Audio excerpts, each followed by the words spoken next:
Баршаңызға қайырлы күн достар. Бүгін сіздерге Рамазан айында дастарханға қоятын өте тез әрі дәмді болып шығатын торт рецептісімен, сондай-ақ құрамында маргарин жоқ, ұны жоқ, өте жеңіл болып шығатын пирогтың рецептісімен әрі шөліңізді қандыратын банановый коктейльдің рецептісімен бөлісетін боламын. Видеоны бастамас бұрын лайк басып, каналыма тіркелуді ұмытпаңыздар. Ең алдымен бір пачка желатиніміздің жартысын ыдысқа салып,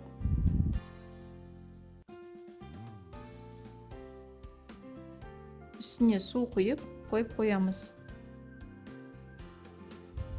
Енді жұмыртқаларымызды алып, сарысы мен ағын бөліп аламыз.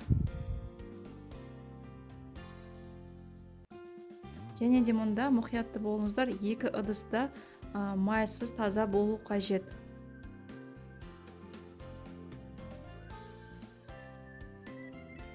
Енді жұмыртқаның сарысына қантымызды салып, жақсылап миксерлейміз, ағарғанша. Бір стакан ұнымызға бір шай қасық разрыхлителді салып, жақсылап араластырамыз. Менде мұнда 250 мл стакан. Енді осыны жұмыртқаның сары-уызына араласқан массамызға саламыз. Жақсылап лопатканың көмегімен біріктіреміз. Қамырымыз дайын. Енді осыны мен алдын ала кальциевый формаға фольганы салып, шеттерін жақсылап тұрып біріктірдім. Шеттерін жақсылап тұрып біріктірсеңіздер, қамырларыңыз сыртына ағып кетпейді. Бисквитімізді құямыз. Енді осыны қызып тұрған пеште 180 градуста қызарғанша пісіріп аласыздар. Бұл біздің тортымыздың қамыры 10-15 минутта тез піседі.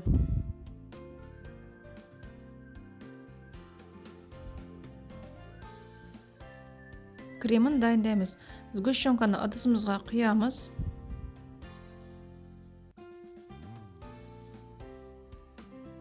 Үстіне бөлме температурасында тұрған сары майымызды саламыз. Жақсы сапалы сары май болу қажет.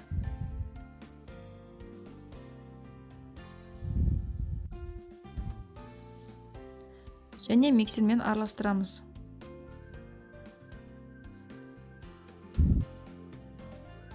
Енді бағана бөлек қалдырған ақ уызымызға қантымызды салып, жақсылап ағарғанша миксерлейміз.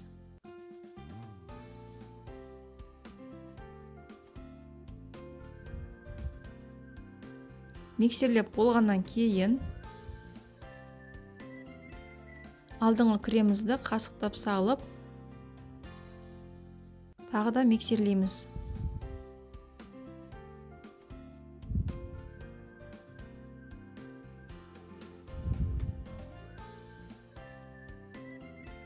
Бұл біздің тортымыздың суфлесі. Енді қалған бөлігін барлығын салып,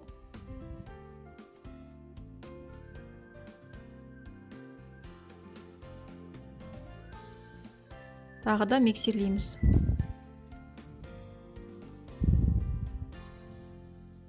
Енді дайын болған желатинімізді ертіп, осы кремнің үстіне құямыз.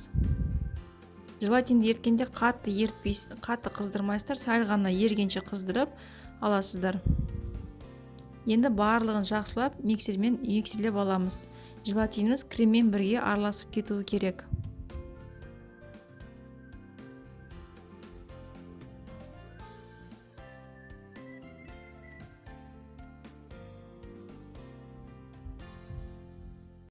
Міне менде коржигім дайын.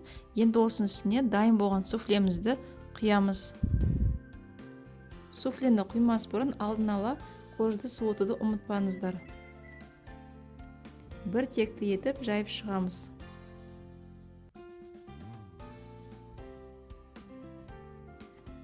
Осы дайын болған тортымызды холодильникке 2 сағатқа қойып қоямыз.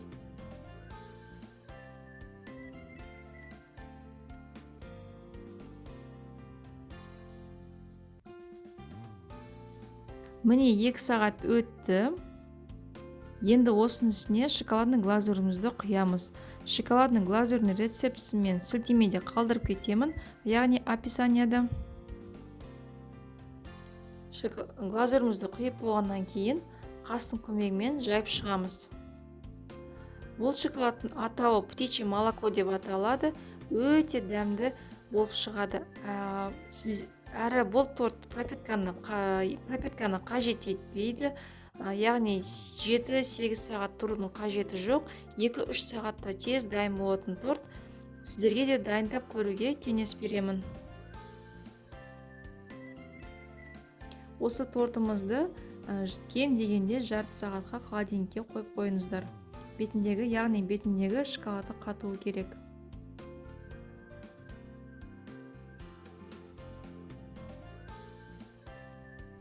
Енді пирогымызға кірісейік. Ыдысымызға 2 дана жұмыртқаны жарып аламыз. Қантты салып, жақсылап араластырамыз. Үстіне разрыхлительді салып, тағы да араластырып жібереміз. Творогты саламыз, жақсылап тағы араластырамыз. Енді осының үстіне 1 стакан манканы саламыз. Менде мұнда 250 граммдық стакан. Жақсылап тағы да араластырып 30 минутқа бетін жауып қойып қоямыз. Яғни осы 30 минутта біздің манкамыз ісіну керек.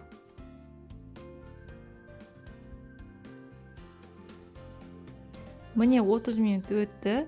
Енді осы пирогымызды пергамент қағазын төсеп формамызға құямыз. Бұл пирогты 180 градуста пісіреміз. Қызарғанша әркімнің пеші әртүрлі болғандықтан уақыты да әртүрлі болуы мүмкін. Сондықтан қызарғанша пісіріп аласыздар. Мен бұл пирогты 40 минуттай пісіремін. Міне пирогым дайын. Енді осыны алып, үстіне сахарный пудраны себеміз. Өте дәмді әрі жеңіл болып шығатын пирог. Оразыстаған адамға да әрі балаларға да ұнайтын өте дәмді пирог. Шөлімізді қандыратын әрі тойымды болып келетін банановый коктейль дайындаймыз. Мен мұнда 2 дана бананды қолдандым. Осы бананымызды ашып, майдалап турап аламыз.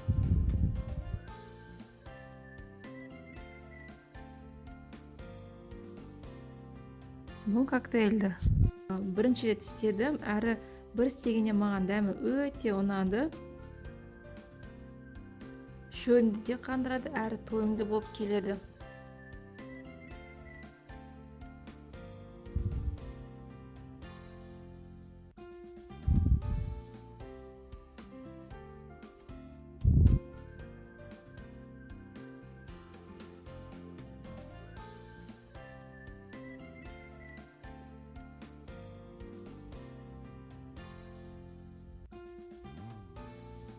Дайын болған бананның үстіне аздап қана сүт құямыз.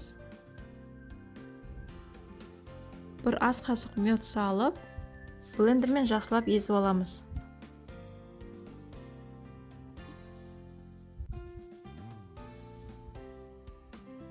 Езіп болғаннан кейін қалған сүтімізді құямыз. Және жақсылап тұрып тағы да блендердің көмегімен шайқап аламыз. Міне коктейліміз дайын. Осымен ауыз ашарға дайындалған тәттілеріміз дайын. Коктейліміз де өте дәмді болып шығады. Міндетті түрде сіздер де дайындап көріңіздер. Осы видеом сіздерге ұнаса, лайк басуды ұмытпаңыздар. Астарыңыз дәмді болсын.